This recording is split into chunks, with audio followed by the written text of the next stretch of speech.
Amy loved her college years. Varsity basketball, student leadership, lifelong friendships. But life got busy, and over time, she drifted away from her alma mater. Then, an email changed everything. A student, just like she once was, needed advice. It wasn't a donation ask.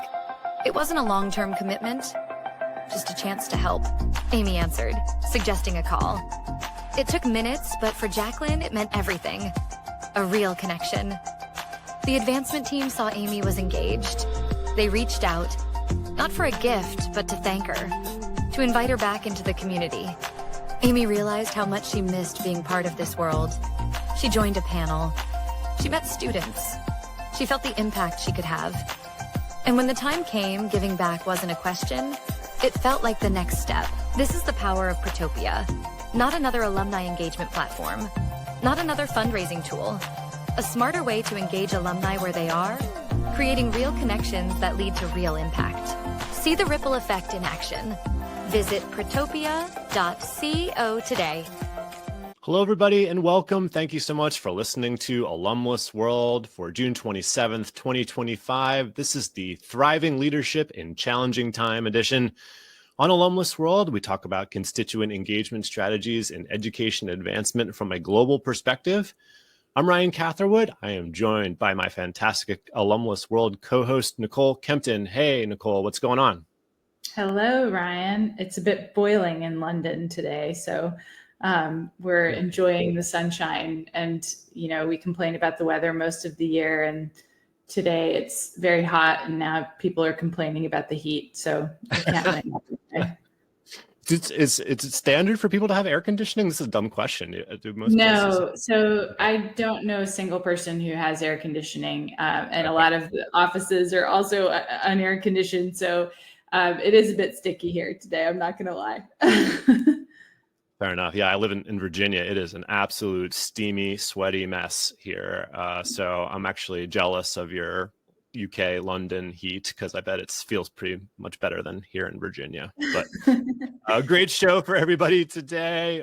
We publish a new episode of Alumless World every other Friday, and we broadcast a 30-minute show on LinkedIn, and then we record an additional 30-minute bonus segment that we make available only on the podcast edition of the feed.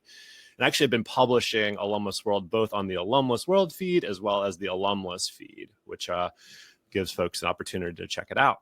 So if you're listening to us by podcast, we very much appreciate you adding you to our feed, and encourage you to follow Chris Marshall Advancement Consulting on LinkedIn.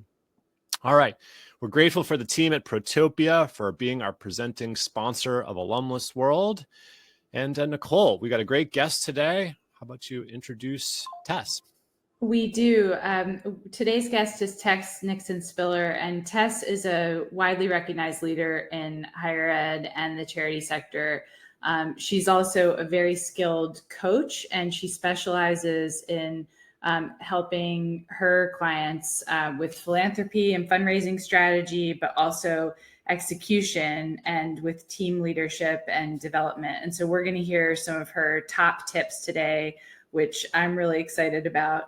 And I know our guests will benefit from everything that she has to say today. So let's bring her out.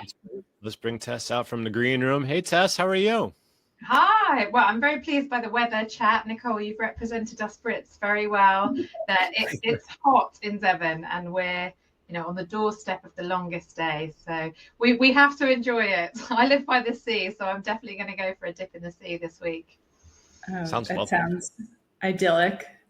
Well, Tess, so let's start out with a little bit of background about you. How did you first get involved in development work, and what kind of led you down the path to what you're doing today, and your emphasis particularly on coaching and building capacity in others? So I like so many of your previous guests, I started my advancement career by accident. So in 2002, I was a student at the University of Exeter in the UK, a second year student studying sociology, looking for some casual work, and applied to the telethon. And it was a brilliant job, actually, as a student. And I think being on the phones and asking for gifts and connecting with alumni by phone is a brilliant training ground for an advancement career. And I can still remember when my housemate Esther got her first gift of £5,000. The call room supervisor did a cartwheel down the middle of the room. And then a few years later, I had my first role as a major gift officer. And I didn't really know what that meant, but I landed in it and thought, wow, I love this job. I love this job. And I still have such a love for philanthropy. I think it's fascinating. The people that you get to meet, the places you get to go to. In that role, I worked for a director who was about the age that I am now, so mid-40s, with young children who, because of that, gave me opportunities way above my experience or pay grade to raise principal gifts, major gifts in the UK and overseas. So I travelled a huge amount with the Vice Chancellor, met alumni all over the world, was part of some really big gift solicitations. And I've just always loved this field of work, but I feel like I found it by accident. And then fast forward a few years, I worked for a US consulting firm and spread my wings and started working with charities and schools and other universities.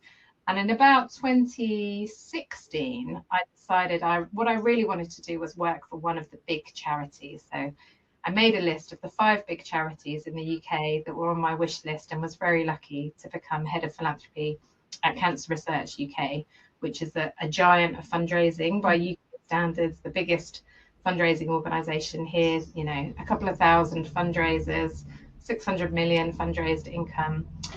And I guess that was the beginning of the next pivot, because after being head of philanthropy, I moved to a role as head of people and performance.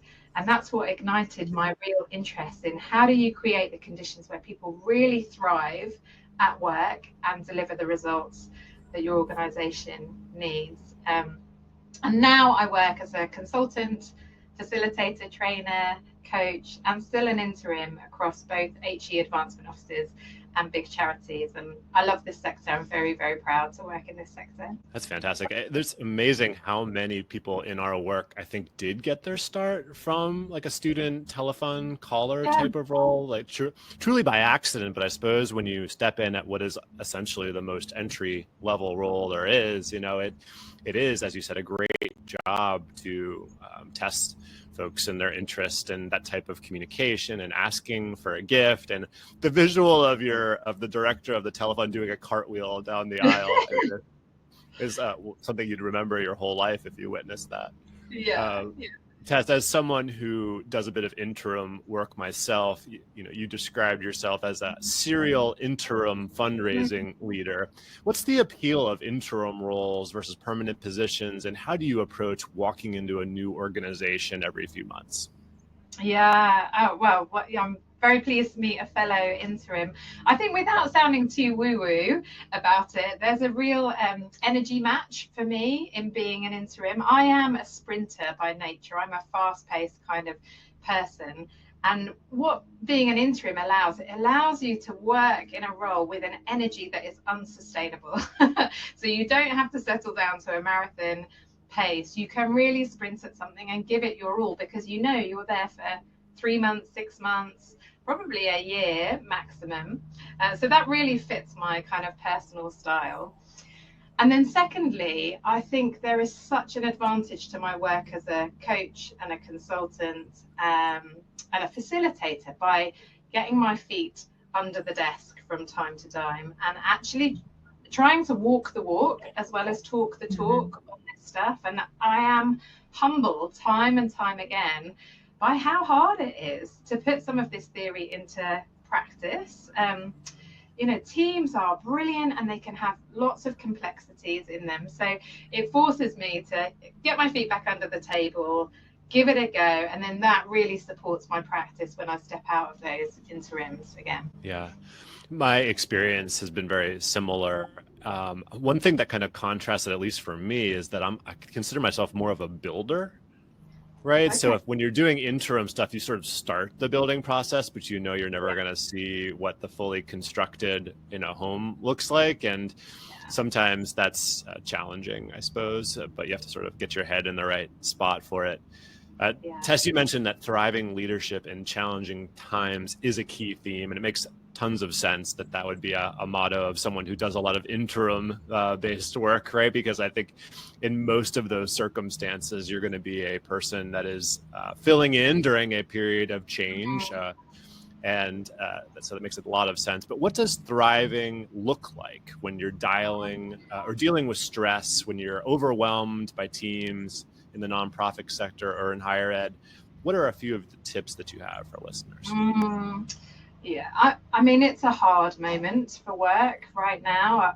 I talk about the 3 C's: change, challenge, complexity, and they're not going away. They are here to stay. And we know that daily feelings of stress are on the rise, as is burnout. And, I've been there as a fundraising leader.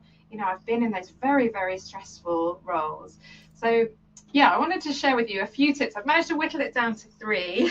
I mean, I could give you 20, but 3 that I think are really practical in helping us figure out how do we thrive. To answer your question, Ryan, how do you not just survive and get through each day with a massive amount of toll on your personal life, on your health, on your relationships, but actually thrive given this very challenging context. So maybe we'll start with tip number 1 about stress. So David Rock talks about 3 levels of stress. So not all stress is bad. So there's a level of stress, level 1, which is called eustress, EU stress, which is actually really helpful to performance.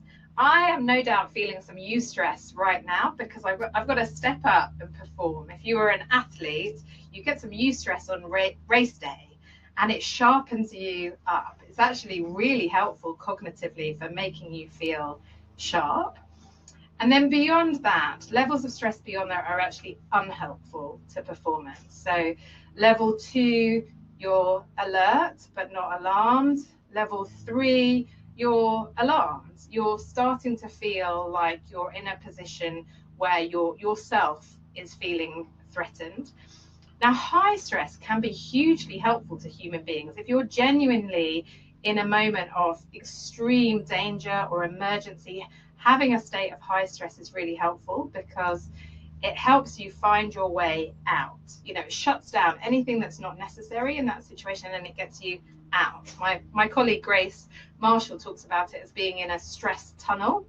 And high stress helps you get to the light, forget everything, get to the light and get out. But for most of us at work, our work isn't life-threatening. It's not high emergency. And we don't want to be shutting off our highest levels of cognitive functioning to just get out of there. We actually want to be turning on creativity, imagination, risk-taking, empathy, and so on. So what can you do really practically if you're feeling real high stress every day, given this challenging context, to get yourself back down to a level of stress that's going to be useful to you? So one of the things that goes hand in hand with stress is creating psychological safety. And, we've all heard a lot about psychological safety. I think that happens in the everyday moments. So as a facilitator, I would often say to groups, no idea is a bad idea, all ideas welcome, share your unformed thoughts with me. That creates psychological safety. For myself, a technique I use, I can't tell you how often, all the time, is, and I won't swear on your podcast, I won't make that a debut. Not a lot of kid listeners to Alumless World. So if you feel so compelled, please. Okay. Be authentic, Tess. Well, what I use all the time. So say you've got a report to write and it feels high stakes. So for me as a consultant, maybe this is the culmination of, a long period of work, loads of interviews. I'm conscious they're paying me as a consultant. It's got to be really, really great. And actually I'm creating too much stress and pressure on myself. So, I don't sit at my desk and do it. And instead I, just put the laundry out or do the washing up or do anything else, but do the report because I'm actually scared about it. Mm-hmm. So instead what I do is I say to myself, I'm going to do a shitty first draft. I'm going to do a draft that I'm never going to send to them because it's going to be full of errors. It won't be formatted beautifully. I'm just going to get something down, and then I can edit it and improve it. So I do all those other things, set a timer on my phone, 90 minutes or 2 hours or whatever I've got. and I just do a rubbish first draft with no expectation that it's going to be any good. And you know what always happens is actually that first draft is pretty decent, but because you've lowered the pressure on yourself, you've then got yourself in a place where you can perform. So that's something that you can use with your team as well. Lower the stakes on pieces of work. Just give me your first iteration. Don't worry about perfection. We'll work as a team to polish it up and perfect it. So that's an example of how you can try and bring the stress level down to a productive place. Mm-hmm. My second tip is about how you navigate as a leader in an environment of constant change and complexity. And for this, I think of the work of Daniel Kahneman. So he's a Nobel Prize winner. So I'm probably going to do a terrible job in explaining, talking about his work. But this is what I take from his work. And his book is called Thinking Fast and Slow. So often at work, we're required to work really fast. So we have loads of emails. We email through the day. We go to loads of meetings. Most of my clients are in meetings, the whole week. And we have to pivot and make decisions and think really quickly through our days. And we can do that because we've usually got to the position that we're in because we have a ton of experience behind us. So our intuition is usually pretty helpful in those situations at moving quickly through work. But the challenge is that a lot of what we're facing today is new. Pandemic, none of us had experienced such a seismic shift as the pandemic. In the States, big changes to government policy coming online very quickly. It's new. We can't rely on our intuition. It takes more thought. But how do you create those slow thinking moments when you're really, really busy? And so I think about this a lot. How do you switch on slow thinking in a really busy environment? Because I, like many of us, have those moments blocked in my diary, strategy thinking or do not disturb or thinking time or no meetings, please. And then you get to it and you're not actually in the mood to do your strategic thinking. It doesn't come to you. So I think some of the practical tips here are just having that awareness that there's a switch that needs to be flipped into a slow thinking space. And secondly, how do you flip that switch when you're a busy person? So the things that I do, if I'm writing, say, a fundraising strategy for an organization, is move to a different space in my house or a different space in the office, take a massive piece of paper, Post-it notes, felt tip pens. I love a podcast. So go for a walk, listen, find a podcast that's, related to the thing that you want to think about. It doesn't have to have the answer within it, but if you're thinking about international alumni, pick up Jo Gardner's podcast that she did with you guys. Just get her in your ears. It just moves you to a different kind of thinking space. Get out in nature, but really consciously flip that switch in your head. You can also have thinking partnerships. So you can say, Nicole, I've got something really knotty I need to work through. Can we meet for a drink? Can we have some online time, share a cup of tea? And can I just think out loud on this and hear your thoughts? Action learning sets would be something that you can do with your team. So I think that's really helpful because it's complex, right? And it's new and it's not the ordinary work of going to meetings and answering emails. Thinking slowly is different than slow thinking. Right. Yeah. Yes. Which I feel as though I am, afflicted by at least daily from time to time. Yeah. And I also wanted to add is I love podcasts too. But what does it mean if you craved, true crime as your escape? I don't know. All right, sorry, Nicole, I got off track. No, I was going to say I remember when I read Thinking Fast and Slow. It's one of the moments in my life where I can actually point to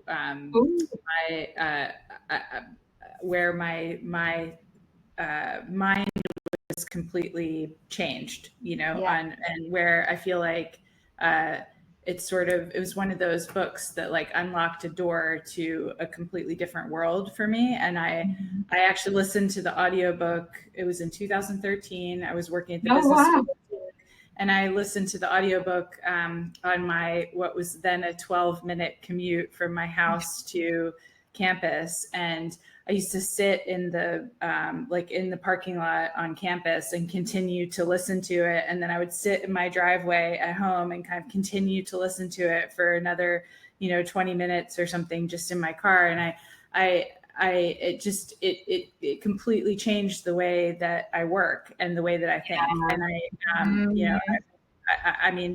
I understand if anybody deserves a Nobel Prize, it's Daniel Kahneman, and losing him this past year was a big loss for the world, I think. Absolutely. And Ryan, you say about what if true crime is your thing. So when the last interim role I did, I was director of fundraising and comms for a national charity, and I was writing a fundraising strategy, and I felt like I hadn't quite clicked the messaging in my head. I wasn't quite there, and I was watching TV. I was watching Afterlife with Ricky Gervais. Have you seen it? Oh, I love that show. Yeah. On Netflix. I'd really recommend it, Ryan, if you haven't seen it. And there's a moment, I don't know if you remember, Nicole, where he's sitting on a bench next to a woman who's also a widow and is grieving. And she says to him, it's a lovely moment in the film. I'll see if I can remember the quote. She says to him, "Happiness is amazing. Society grows great when old men sit in the shade, plant trees, old men plant trees, the shade of which they will never sit in." Mm-hmm. And the metaphor is we do things today for tomorrow, not for our benefit today, but for our benefit tomorrow. And I used that clip in my fundraising strategy presentation to the trustees to say, that's what we're doing here. We're securing this charity for the next 100 years. And we're going to invest in ways that aren't going to pay off immediately. They're going to cost us immediately. But this is about the next 100 years. So there is something about... You never know when that strategic thinking will happen, right? It could be when you have shifted your mind just slightly to think about something else, and then something sort of jars it, and you're back on track. Yeah, absolutely. And then my third tip, which is really inspired by the work I do for Think Productive. They're a global productivity firm. I love their work. There's loads of free content out there. So if your L&D budgets are stretched, make sure you get all of their free stuff, is about being ruthless. Be ruthless. Because when we're busy and overwhelmed, we have to really sharpen up and focus on the things that matter. So one of the ways that I support teams to do that, I'm doing that a lot at the moment because, they're running vacancy rates, investments are frozen, there's not going to be more headcount, overwhelm is high, is to use a coaching technique called perceptual positioning. And basically you teleport yourself to a moment in the future, and whatever that chapter looks like, so it's the end of the week, it's the summer holiday, it's 5 years from now, whatever chapter of time feels right, and you stand in that moment. So say, let's do it for I'm going on holiday in August, so I'm going to teleport myself to my last day of work before my August holiday, and you imagine what success would look like on that day. So what do I want to be? Closing my laptop, going on my holiday, feeling good about the work that I've achieved. What does success look like? What do I want to have in my hand, have finished, have done? And then you come back to the present day and go, okay, if that's my version of success, what do I focus on today? And Graham Alcott, the founder of Think Productive, would say you can never have more than 3 priorities. And if they're your priorities for the week, one of them has to be done on Monday. There's got to be something for right now. And I really live by that. I think being very focused, very ruthless. Sometimes when I'm in an interim role, I'll say to the CEO or the director or the vice chancellor, I can do anything here. You can point me in whatever direction you like, but I can't do everything. So what does success look like when it comes to the end of my tenure here? What does success look like? So I leave that with you as my final tip for managing this challenging time. Well, I think that's all really great advice for this crazy world that we find ourselves in right now. I think across the world, and there are 2 commonalities in the show. One is that nobody was born an advancement leader, or said when they were in year 3 that they wanted to be an advancement leader when they grew up. And the second commonality is that everyone is being asked to do more with less. And so, I think that this is it's a soup that a lot of people are finding themselves in these days. And so that I think this is a really timely conversation. So I noticed that you sort of practice this yourself, Tess, because we corresponded, we chatted before the show, we corresponded before the show, and I noticed that when we were emailing about the script, you said, I will not be able to look at this until Thursday because I will be completely focused on my client until Thursday. And so, gold star for practicing what you preach. But I wondered if you could talk a little bit about, because a lot of what you're doing is sort of looking at behavioral psychology principles and applying them to fundraising leadership. Could you talk a little bit more about that and, maybe how you kind of found your way into that and what your thoughts are? Yeah. Oh, it's so interesting that you picked up on that. And I was also creating safety for myself, because there could be a story in my head is that, Nicole and Ryan will feel I'm a bit disorganized if I just send them, as I did this morning, some last minute emails. So I'm creating some safety around that reality for myself. So I mean, I'm not a psychologist, but I am fascinated by human beings and how we bring the human element into work. So I do read a lot of books. I watch a lot of TED Talks. I read, Gallup and Pew and Harvard Business Review and all the rest of it. And I think if we broadly think about leadership as some kind of influencing process, I think, all of the books agree that it is some kind of leadership influencing process. Then how do we understand the psychology of the human beings that we're trying to influence? For example, we know that people feel loss twice as strongly as they feel gain. So my son had the joy recently of finding a £5 note in a trouser pocket unexpectedly. That's like a life event. He was like, this is amazing. There's a £5 note in there. That is a nice feeling. It's a great feeling. If he had lost a £5 note, he would feel that twice as strongly as the joy of finding a £5 note. So when we think about change at work, and when, for example, we're moving office and everything on paper is better about the new office, we will have people who are resistant to that change because they're losing the fact that the kitchen is just right there, or it's on their cycle route, or whatever it is. So I think tapping into this human psychology and what makes people tick is so helpful for leadership. It's helpful for overcoming resistance. The same, psychologically, our brains much prefer certainty to change. So during a change process, if you can emphasize actually what's going to stay the same and create that anchor for people, people will be much more resilient to facing change. Did I answer your question there, Nicole? Yeah, absolutely. Yeah, I mean, we could talk about that all day, right? The psychology piece of change management, which is the whole, that's the essence of the whole thing, right? We can draw a nice org chart, but if people don't, if the individuals within the organization are resistant to change, and you don't address that resistance in some way, then you're not going to see the change that you want to see. So like a whole course. There was like a whole course on that one in business school, the leadership and change management course, right? Yeah, exactly.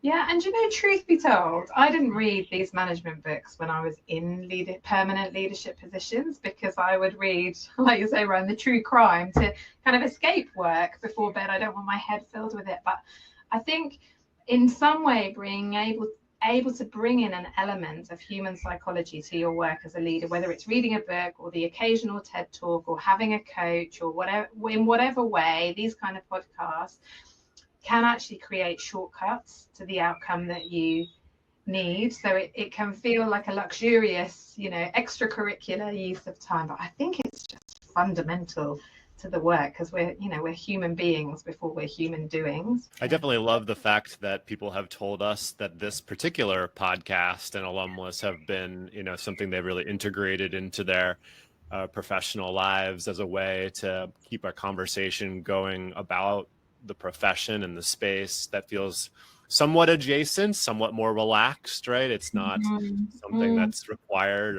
or stressful, but it is hopefully an enhancement to people's weeks and months as a way to hear other voices in our space. Yeah. Nicole, as we wrap up our first half hour here, let's tease some of our upcoming guests, and then we'll go record 30 more minutes with Tess. Yeah, so we are Alumless, the US edition will be going on 4th of July holiday break next week. But coming up in 2 weeks on Alumless World, we'll be speaking with Courtney Stambach, who is the VP of Development and Alumni Relations at the American University of Paris. So that should be a great conversation. Looking forward to it. Fantastic. Okay, thank you so much for listening. We are going to take a short break, and then if you're listening to us on the podcast, we'll be back with another 30 minutes with our fantastic guest today, Tess Nixon Spiller. And for those of you who are watching us on LinkedIn or YouTube, you should pick up the podcast so you can hear that 30-minute section, and we'll be back in your feed soon. Okay, thanks for listening. Back soon.